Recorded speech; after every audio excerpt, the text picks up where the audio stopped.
एक जिंदगी तुम्हारी नजर में, एक जिंदगी खुदा की नजर में। और मैं एक अजीब वाकया आपको सुनाने लगा हूं। हमारा साथी एक कराची में शहीद हो गया, उसका नाम था इजहारुल हक,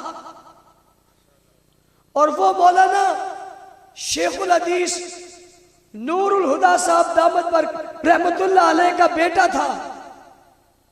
शहीद हो गया, दफन हो गया। कुछ अरसे बाद उसका कातिल मिल गया और कहा हमने इसका पोस्टमार्टम करना है, इजाजत हो तो हम इसकी कब्र खोल लें। कोई ऐसी बात नहीं बताने लगा जो बहुत पुराने जमाने की हो, ये करीब के जमाने की बात बता रहा हूं। उन्होंने कहा मौलाना साहब कब्र खोलेंगे, इजाजत है? उन्होंने कहा इजाजत है। कहा सोच लो, 6 महीने गुजर गए, कब्र की हालत बड़ी अजीब होती है, बदबू होती है, तहफ़्फ़ुज़ होता है, लिहाजा आप अगर कहो तो खोले वरना नहीं। उन्होंने कहा रे तुम किसकी बात करते हो, तुम कौन सी आम आदमी की कब्र खोलने लगे हो, तुम तो शहीद की कब्र खोलने लगे। इजाजत है खोलो।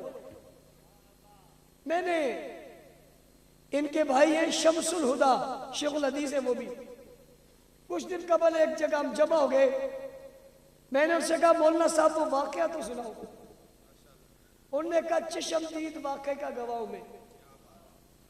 हमने जब ये इजाजत दी और डॉक्टरों की टीम आ गई और कब्र खोलने वाले आए तो अपने साथ मास्क लेकर आए और उन्होंने कहा जैसे ही कब्र खोलेंगे भाग जाना, क्योंकि थोड़ी देर में तहफ़्फ़ुज़ और बदबू जब फैल जाएगी, पहले आ गई तो बेहोश हो जाओगे, लिहाजा कुछ वक्त गुजर जाएगा फिर आ जाना। कब्र खोल ली, पत्थर हटाया, बदबू का नाम ही नहीं है, बल्कि खुशबू आ रही है। वो हैरान हो गए। उन्होंने दूसरा पत्थर भी उठाया, उनने नीचे देखा तो जिस्म भी महफूज है, कफन भी महफूज है।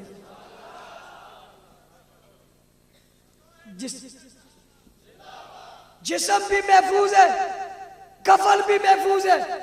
उनका इरादा था यही मुंह पर मास्क बांध के, पट्टियां बांध के हम पोस्टमार्टम कर लेंगे। उनने कहा निकालो। बाहर निकाला, चारपाई पर रखा, पोस्टमार्टम किया।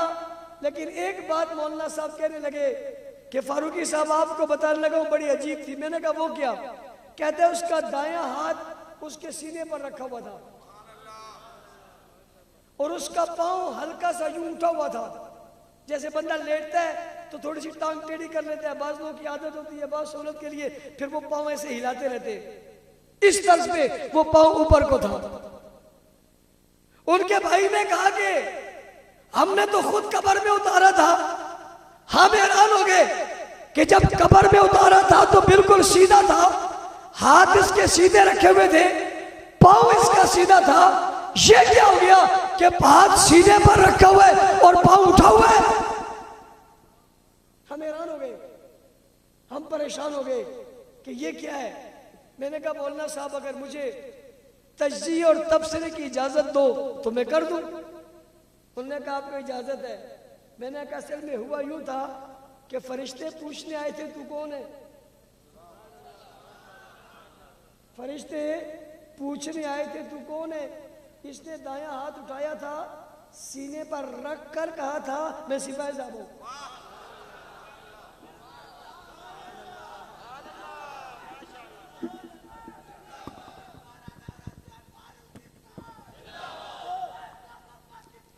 चक मुलूक के लोगों, हम किसी रेत के टीले पर खड़े नहीं हैं। हम जिस नजरिए पर खड़े, ये कोई गुमनाम और गुमराही वाला नहीं है। ये इतना खूबसूरत है, कब्रों में उतर जाओ फिर भी पता चलता है इनकी कब्रों की खुशबुएं बताती है ये खुद भी खुशबू वाले हैं, इनका नजरिया भी खुशबू। मौलाना साहब कहने लगे कुछ वक्त के बाद मुझे उसके जेल का साथी मिला, उस इजहार शहीद का। उसने मुझे कहा कि यार उसकी कब्र की बात सुनाओ। तो मैंने उसको बताया कि यूं हाथ उसका सीने पर था और टांग यूं करके लेटा हुआ था। उसने कहा कि मौलाना साहब, जो बात आप बता रहे हो मैं आपको बता रहा हूं, इजहार शहीद का जेल में सोने का स्टाइल ही ये था। नारे तकबीर, नारे रिसालत, शान सहाबा, शान सहाबा, गुफ्तार सहाबा, किरदार सहाबा, अक़वाल सहाबा, शुहदाए नमूस सहाबा, शुहदाए नमूस सहाबा। अरे बाबा, इन्होंने तो कब्रों में भी जाके अपने स्टाइल नहीं बदले, और ये तो कब्रों में भी जाके अपने स्टाइल नहीं बदले। है किसी के पास बंदा तो पेश कर, बातें क्यों करते? अमल का ज़माना, कोई लेके दिया मुझसे पूछेगा, मैं ऐसे तो नहीं बेशुमार पेश कर दूंगा। कुछ वक्त गुजरा, उसके एक जेल के साथी ने ख्वाब देखा और उसने ख्वाब में पूछा, इजहार यार बड़ी अजीब बात है, तेरा हाथ यूं रखा हुआ था, टांग यूं थी। उसने कहा ये कौन सी बड़ी बात है, हम तो उठ के बैठ भी जाते,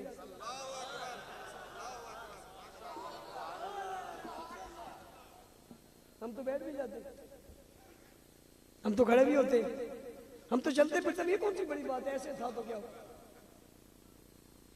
कमाल तो यही है, तुम तो जिंदा होके नहीं हिल सकते, मेरे शहीद तो जाके भी जिंदा है।